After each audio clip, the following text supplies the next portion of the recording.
Napansin nyo ba na nitong mga nakaraang taon ay parang nag-iiba na ang takbo ng negosyo dito sa ating bansa? Dati kasi, kapag sinabing gusto mong yumaman o magpatayo ng malaking kumpanya, automatic na sa Maynila ang punta mo dahil nandoon ang lahat ng pera at oportunidad. Pero ngayon, unti-unti nang nagbabago ang ihip ng hangin dahil ang mga malalaking kumpanya at ang mga matatalinong investor ay nagsisimula na ring lumabas ng NCR. Ang Maynila na dati nating sentro ng lahat ay parang hindi na sapat para sa lumalaking ekonomiya, kaya naman ang mga dambuhalang negosyo ay mas pinipili na ngayong tumingin sa gawing south o sa mga probinsya. Kung ikaw ay naghahanap ng trabaho, nagbabalak bumili ng lupa o gusto mong malaman kung saan ba talaga papunta ang pera sa hinaharap, ito ang kwento na dapat mong tutukan. Bakit nga ba ang tinatawag nating smart money ay tuluyan na ngang kumakalas sa Maynila? Pero bago po ang lahat, baka pwedeng palike ang video na ito dahil napakalaking bagay na ito sa aming content creators. Maraming salamat po. Para maintindihan natin ang sitwasyon, kailangan nating tingnan ang realidad ng buhay sa Metro Manila ngayon. Ang NCR ay napakaliit na lugar lang kung ikukumpara sa buong Pilipinas, pero halos 1/4 ng kabuuang yaman ng bansa ay dito lang galing. Dahil sa sobrang dami ng tao at negosyo na nakasiksik sa maliit na espasyo, naging napakahirap na ng buhay dito para sa isang ordinaryong tao. Alam nating lahat ang hirap ng traffic kung saan ang biyaheng 10 kilometro lang ay inaabot ka na ng halos kalahating oras sa daan. Bukod sa traffic, napakamahal na rin ng mga bilihin at lalo na ang presyo ng mga bahay at lupa na halos hindi na kayang abutin ng isang normal na manggagawa. Isipin nyo na lang, ang presyo ng isang bahay ngayon ay 25 na beses na mas mataas kaysa sa kinikita ng isang pamilya sa loob ng isang buong taon. Dahil sa sobrang mahal at sobrang sikip, ang kalidad ng buhay ng mga tao ay bumababa habang ang gastos naman ng mga kumpanya ay lalong tumataas. Dahil hindi na praktikal ang manatili sa loob ng Maynila, ang tanging solusyon para sa mga kumpanyang gustong lumaki ay ang magpalawak sa labas ng syudad.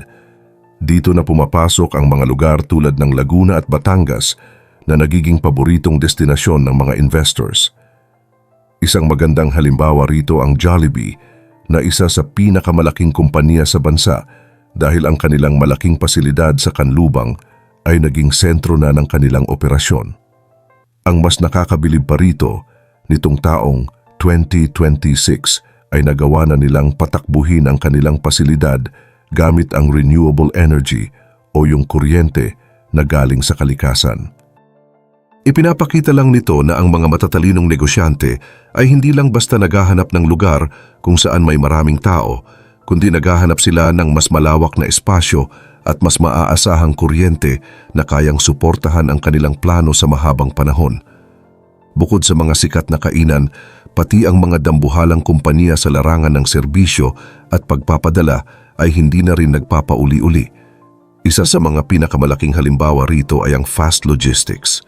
Dati, ang sistema ng mga kumpanya ay direkta nilang idinideliver ang mga produkto sa bawat tindahan, pero dahil sa sobrang lala ng traffic sa Maynila, naging masyado na itong mabagal at magastos. Kaya naman, nagtayo sila ng isang dambuhalang pasilidad sa Laguna na nagsisilbing sentro ng kanilang operasyon para sa buong South Luzon. Ang diskarte rito ay simple lang pero napakatalino dahil imbes na pumasok pa ang mga truck sa masikip na kalsada ng Metro Manila, ang ginagawa nila ay sa labas pa lang ay inaayos na ang mga gamit bago ito i-deliver sa mga tindahan. Sa ganitong paraan, nakakatipid sila sa oras at hindi na kailangang makipagsabayan sa siksikang trapiko na kumakain ng kanilang kita. Pati ang mga brand na lagi nating nakikita sa grocery gaya ng Jolly, Donna Elena at Good Life ay sumasabay na rin sa pagbabagong ito. Ang kumpanyang Fly Ace na nasa likod ng mga produktong ito ay ilang dekada ring nanatili sa Pasay City dahil malapit ito sa mga pantalan kung saan dumadating ang mga inaangkat na gamit. Pero nitong Marso ng 2026, pumirma na rin sila ng kontrata para magtayo ng isang 7 ektaryang hub sa Batangas. Ang layunin nila ay hindi na lang basta mag-angkat ng mga produkto mula sa ibang bansa, kundi ang gumawa na rin mismo ng sarili nilang mga paninda sa isang mas malaki at mas maayos na pasilidad. Pinili nila ang 5 estate sa Batangas dahil sa lawak at ganda ng lokasyon nito na saktong-sakto para sa kanilang mabilis na paglago. Kung tatanungin nyo kung bakit ba talaga nagkakagulo ang mga kumpanya na lumipat sa South, may 4 na pangunahing dahilan kung bakit ito nangyayari. Una sa lahat ay ang problema sa transportasyon. Mula pa noong 2015, mayroon ng mahigpit na truck ban sa Metro Manila kung saan bawal dumaan ang mga malalaking truck tuwing umaga at gabi. Dahil dito, nagiging pahirapan ang paggalaw ng mga paninda sa loob ng syudad. Sa paglipat nila sa South, mas nagagamit nila ang mga kalsada na diretso ang koneksyon sa Port of Batangas, kaya mas mabilis at mas mura ang kanilang pagbiyahe ng mga kargamento. Pangalawang dahilan ay ang mas maayos na pasilidad at serbisyo. Sa Maynila, madalas tayong makaranas ng mga aberya sa kuryente at tubig na nagiging malaking sakit sa ulo para sa mga pabrika. Pero sa mga pribadong estate sa Laguna at Batangas, mas sigurado ang daloy ng kuryente at tubig kaya tuloy-tuloy ang trabaho ng mga makina at walang nasasayang na oras. Pangatlo ay ang tulong mula sa gobyerno sa pamamagitan ng PEZA. Binibigyan sila ng mga insentibo gaya ng tax holidays o bawas sa babayarang buwis para mas maengganyo silang magtayo ng negosyo sa labas ng Metro Manila.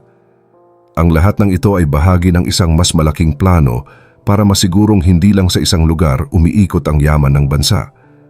Ang pang-4 at marahil isa sa pinakamahalagang dahilan kung bakit naglilipatan ang lahat ay ang usapin ng espasyo. Dito sa Metro Manila, halos wala ka na talagang makitang bakanting lupa na sapat ang laki para sa isang dambuhalang planta o warehouse. Punong-puno na ang bawat kanto at kung may mahanap ka man ay siguradong ginto ang presyo nito. Pero pagdating mo sa South, doon mo makikita ang lawak na kailangan ng mga kumpanya para sa kanilang pangmatagalang plano.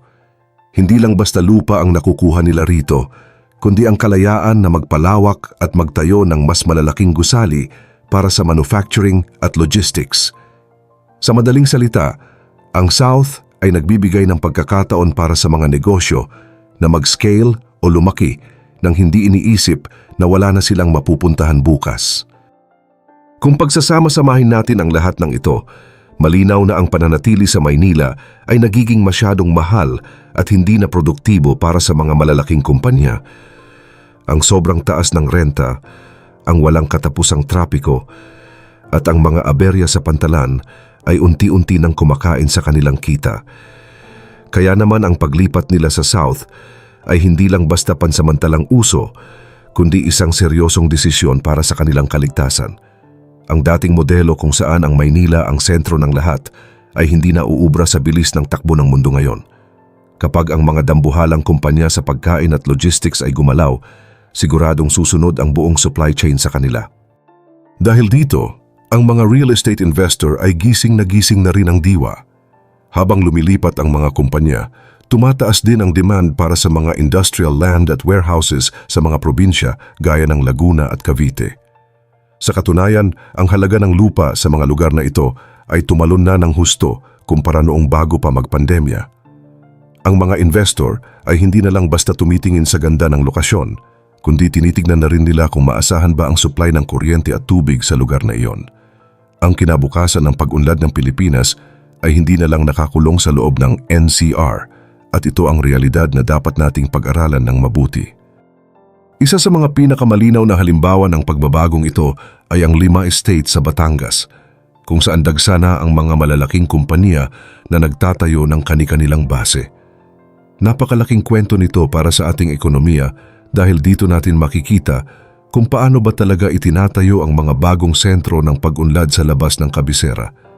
Ito ay isang bagong modelo ng pagpapatakbo ng negosyo na dapat nating abangan dahil siguradong babaguhin nito ang buhay ng marami nating kababayan. Sa dulo ng lahat ng ito, mapapaisip ka talaga kung ano ang mangyayari sa ating mga nakasanayang hanap buhay. Ang pag-unlad ay parang agos ng tubig. Kung saan mas maayos ang daloy, doon ito papunta. Marahil ito na ang tamang panahon para tignan natin ang labas ng Maynila hindi lang bilang probinsya, kundi bilang susunod na sentro ng yaman ng bansa. Ikaw, sa tingin mo ba ay panahon na rin para maghanap ka ng oportunidad o bumili ng ari-arian sa South habang hindi pa ito tuluyang sumasabog sa sobrang mahal? O mananatili ka pa rin ba sa nakasanayan mong buhay sa gitna ng siksikang Maynila kahit ramdam mo na ang hirap nito? Ibahagi mo naman ang sagot mo sa comments below at huwag rin kalimutang mag-like at subscribe para sa mas marami pang updates gaya nito.